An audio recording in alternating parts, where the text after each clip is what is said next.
Um, Napakagalak ko bilang isang mayorya sa Pilipinas sapagkat nabigyang hustisya ng direktor yung konteksto at nilalaman ng problema ng lipunan hanggang magpasa ngayon ay nagaganap pa rin. Kaya malagod akong natutuwa dahil ito ay isang advokasya na rin ng direktor upang maisambulat ang realidad ng buhay at realidad ng problema na meron.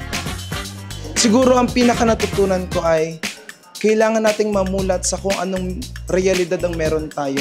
Hindi natin dapat ikuble kung meron tayong problemang kinakaharap. Kailangan mabuhay tayo na walang taong perpekto, walang taong walang kinakaharap na problema. Para sa akin, sobrang sulit dahil hindi lang nabusog ang mata namin, kundi ang malalim na kaalaman patungkol sa konteksto ng problema ng lipunan.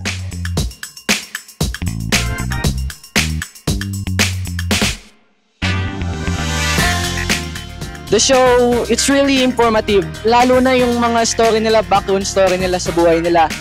Binigyan ako ng idea kung paano ako makakalabas sa mga depression and mga mental health problem ko ngayon. Kasi meron din ako nan. Pero ngayon na nakita ko yun, I think na alam ko nang gagawin ko sa susunod.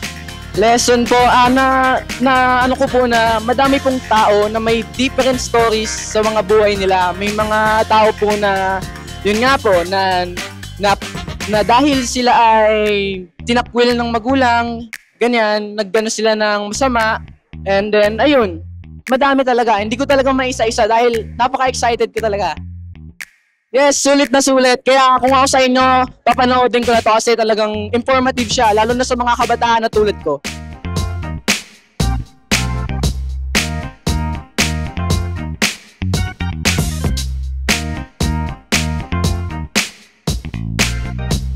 Yung natutunan ko po dun sa napanood ko is hindi lang po dun sa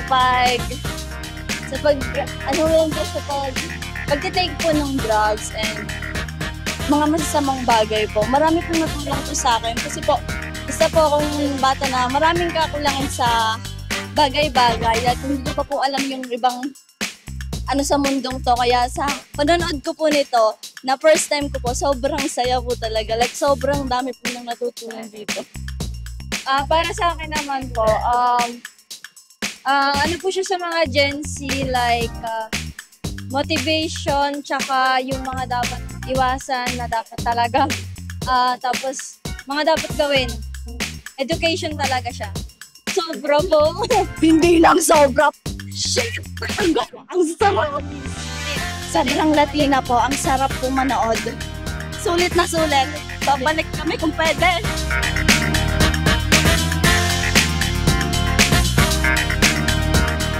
Actually po para sa akin, naiyak po ako sa mga ibang part kasi po hindi naman po ako yung mismong, may ibang part po na nararanasan ko personally at may mga ibang tao po ako nakakasalamuhan na alam kong nararanasan nila at nakikita ko po din sa mismong show po na napanood ko kung paano po namin o paano natin kailangang i-solve or paano po natin kailangang harapin yung mga problema yun kasi para rin naman sa atin yun. Ayan.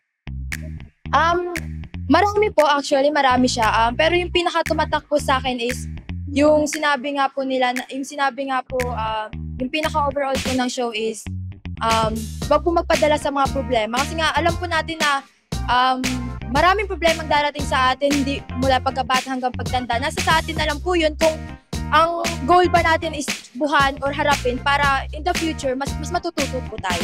Yes, sulit na sulit po. Malayo pa po kami, galing pa po kaming Palawan at talagang goal ko po namin na mapanood din kaya naghintay po kami ng umaga hanggang ngayon.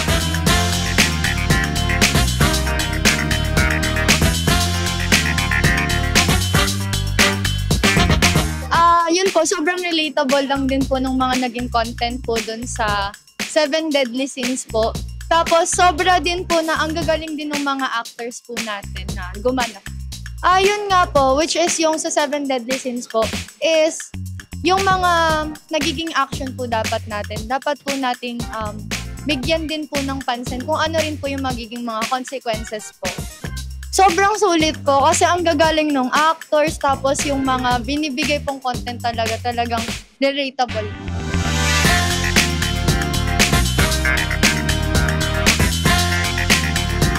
Yung sa show ko is a lot of us is makaka-relate po talaga dun sa pinaka-story.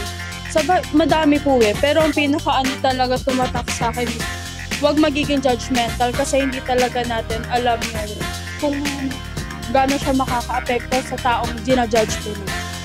Sulit po. It was so nice. Thank you!